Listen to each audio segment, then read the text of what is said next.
Habang kumakain ako kanina. Nakso, habang kumakain ako, Yan ang kapanood ko, We're here, ano?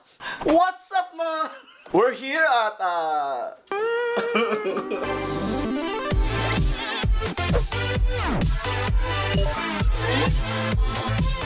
Ito po si Mami Tans. Hulaan nyo kung mami na ba siya. Andyan na sa body Ay, ito yung babalik namin. Body 3. PBB can't move on without this girl. Walang mai-edit pag wala ito. Naka-green na to. Oo. Bam, bam, bam. Nakasila ko lang yan. Bago ang lahat, ipakilala ko sa inyo mga editors ng PBB. The Big Four. Oh, ba't nagsitahimikan kayo? Ha? Nga, nagsitahimikan kayo Simulan natin sa per season. No? Sa pinakabata. Sa editor na nagsimula nung season 1. Ha? Simulan natin, si Ads Abarquez. Yan. Anong season ka nagsimula? Anong?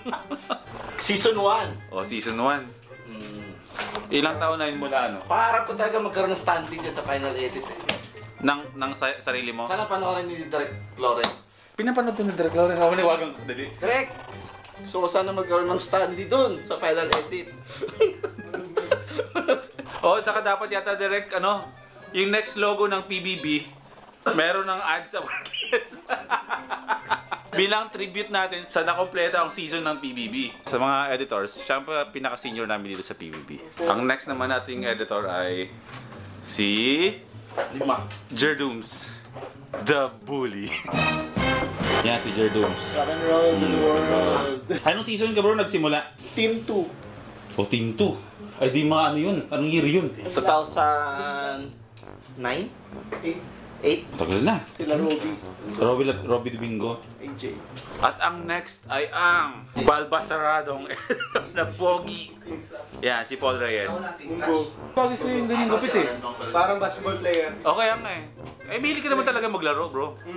Yan. Pati kay Ragnarok. PH40. Assassin ako. Quit ML. Ano sound effects ang pinaka-favorito mo? Boy first time? Sa akin? Ah. SpongeBob Disappointed. Hindi, ngayon lang yun Ayun. Ayun na pa. Shikum. Chikum. Ako yung Ay hindi, yung sound effects na favorite ko, yung tong. Ikaw, anong favorite mo sound effects? Toki toki tok. Ikaw Paul, anong favorite mong sound effects? Shugum. Shugum Trans. Di ba nakikita niyo pag nagsisimula yung PBB, yung kagabi, ganon, siya yung gumagawa nun. Yan, tsaka o nga pala, kami mga editors dito, di ba, ilan ba ang merong bodies ang PBB? 5? 4. 4. So body 1, body 2, body 3, body 4. So, tig-isang body, kami. Kanya-kanyang gawa yan. Kanya-kanyang gawa. Mami, tayo saan ang pinaka-favorite mong sound effects? Sound effects. Oh. Hindi ako makaisip eh. Ito pala, habang parang nagtitrim sila, ang gagawin natin, since na meron pa naman tayong time. Basta bahagian mo kami sa daily vlogs mo. Daily vlogs kasi ito kailangan natin mag-come up ng content lagi sa araw-araw 100,000 per ano. Minsan iniisip ko kung bakit ko ba sinabing gusto ko mag-daily vlogs Nakita nyo to? Ayan, ito yung bagong housemates ni Kuya. Bilang pagkilala sa kanila, kami mga 4 na editors, gagawa kami ng usapan na kung ano yung impressions namin sa bawat housemates na to.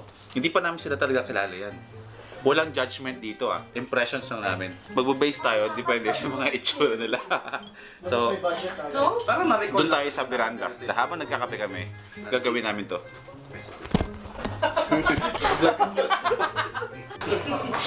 Wala tayong kape. Manawagan tayo. Manawagan tayo naman tayo kay Lolo. Nanonood tayo sa atin si Direk Loren. Manawagan ka dali. Close kayo ni Direk Loren May kape dyan. Direk Loren. Nanawagan po kami. Sana may coffee po dito. I-joke lang. Bababa na lang kami sa tindahan mula ni nanay. Doon na lang kami bibili ng kape. You can't live a positive life with a negative mind. Isang kasabihan mula kay Big Brother. Lahat ng mga walls namin dito, may mga nakadikit na ganyan. para magkaroon ka ng positive energy at makapag-isip ko na maayos sa araw-araw. Kaya may mga nakatiket din ganito, galing kay Big Brother. Practice happy thinking every day. Ako, hinahanap ko yung mga kaibigan ko, iniwan na nila ako. Dito kami lagi bumibili ng mga merienda namin. Dito kay nanay. Ano? Ay, wala pala akong pera dito. Oo yun eh, puro dollars yung Ito lang pera ko. Gusto niyo mag-donate? Ito, 8 pesos lang naman yung kape. Kasi di ka mag- Anong pinagkakabalaan mo dyan? Oo nga pala, gumraduate ka na? Ay, nahinto ka? Nag-asawa ka na ba? Nag-abroad ka ba? Pabili po ako ng ano po, ano ulit, yung coffee na Nescafe Original. Nescafe.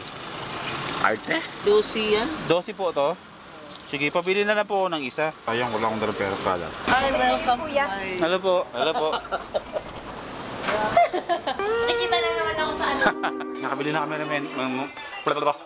Nakabili na kami ng merienda namin. Kape, tsaka suman. Meron. Hindi lang yun. Vlog ulit sa mga viewers. Hello, si Sir Oo nga pala guys, si Sir Marcus. Nakikita niyo yun, di ba? Yung mga fans ng PBB dyan. Lahat ng mga nag-audition. Nakikita niyo yun si Sir Marcus. Boss namin dito. Wala! May nagnenok ng ano ko, baso ko.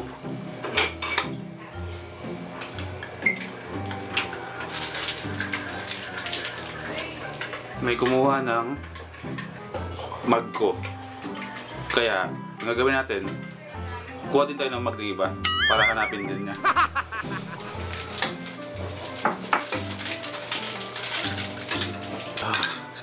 Okay na yung kape natin. Ganito na talaga yung araw-araw namin dito sa PBB.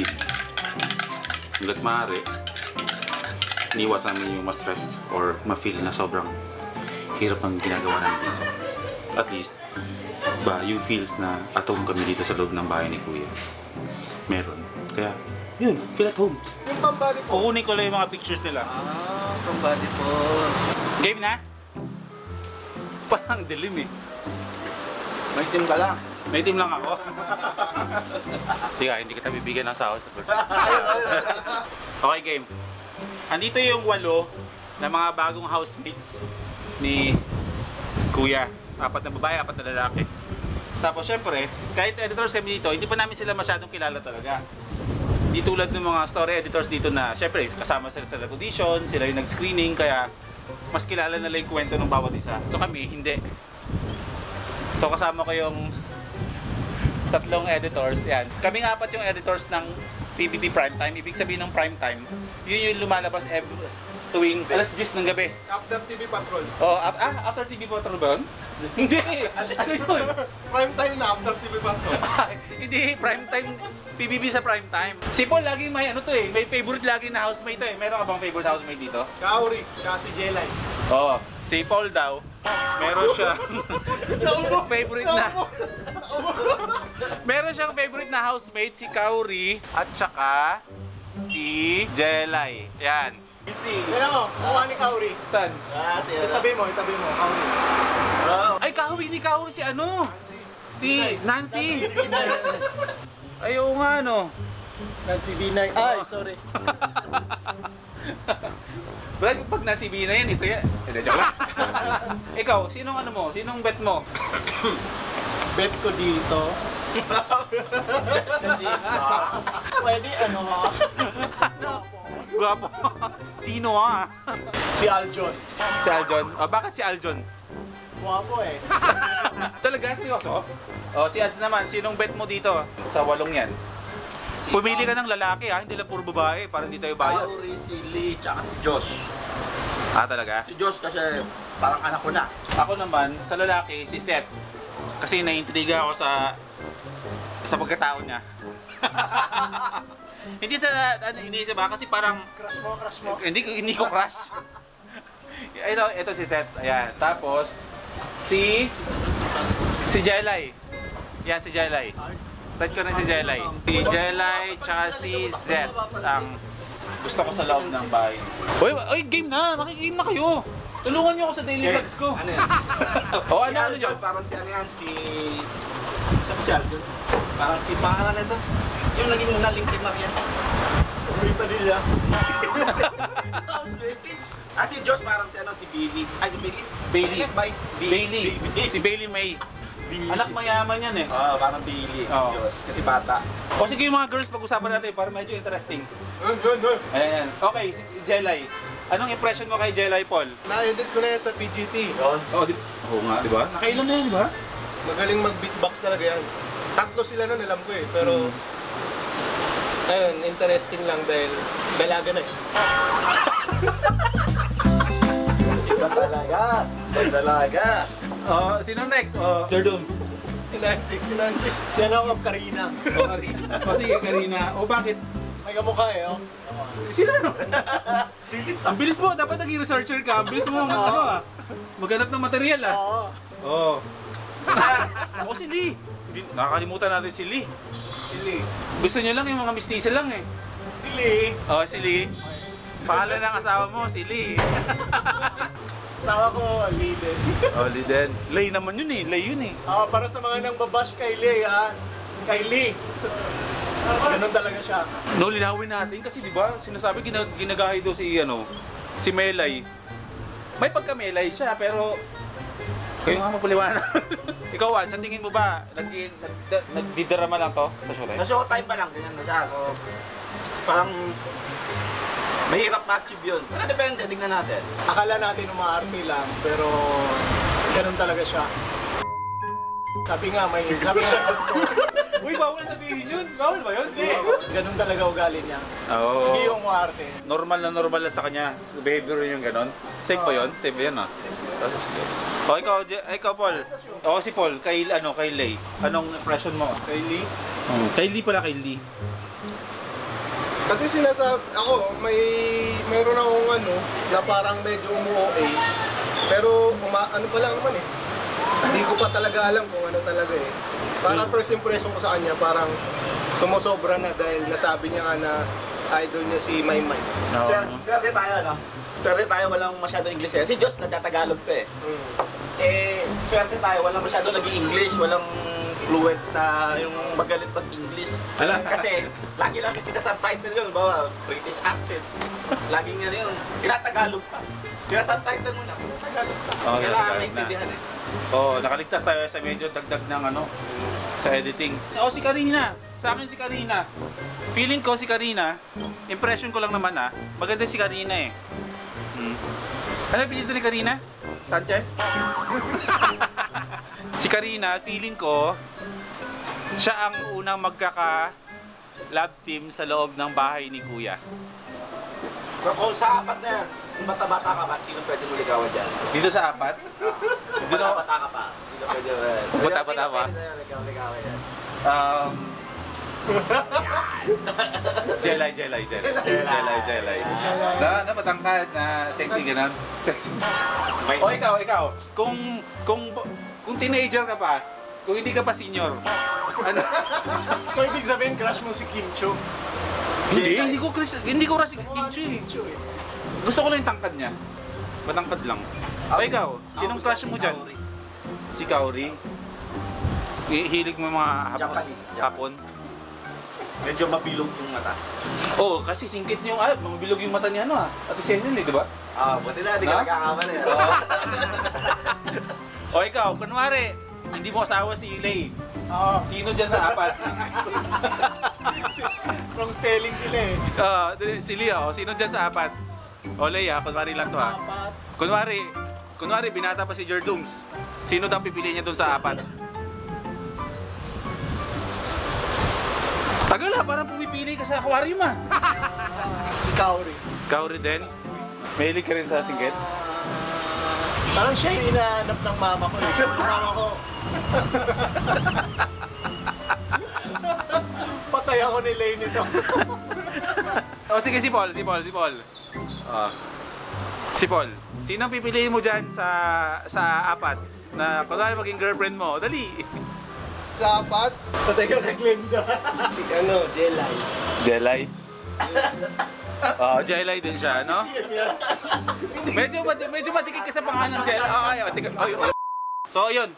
Unang ginawa namin na nag-react kami sa mga housemates, marami pa tayong gagawin na ganito kasi marami pa ang papasok yata sa loob ng PBB.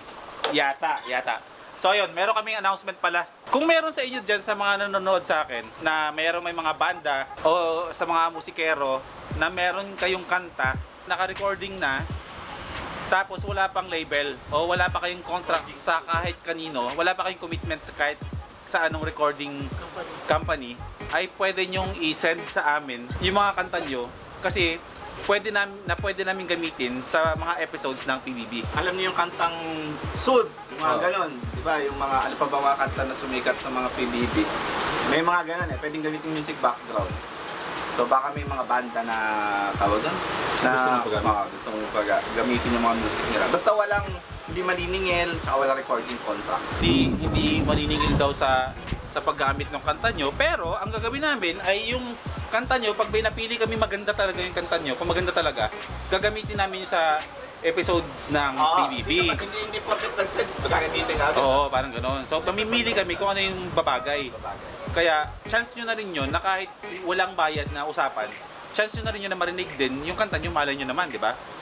Ganun yung nangyari sa Sud, di ba? Yung walang sagot sa tanong na gano'n, dito nyo lang una narinig yung sa PBB. Kaya pumutok sila dahil lagi namin piniplay dito sa PBB. Kaya paano ba? Ilalagay ko sa comment, sa description box, yung email ko para doon nyo i-send yung mga kanta nyo na pwede nyong willing kayo na ipagamit sa PBB. Yung mga kanta ha? Pero doon sa hindi porket sinend. Oo ha. Walang parang ex-deal lang. Papagamit nyo sa amin yung kanta nyo, gagamitin namin yung kanta nyo para malay nyo, sumikat kayo. Parang ganon. Huwag niyo kalimutan, hit subscribe. Just click here! Click here! Click here! Click here! Click here! Ang kukulit, no? O siya, hanggang dito na lang, hanggang sa muli!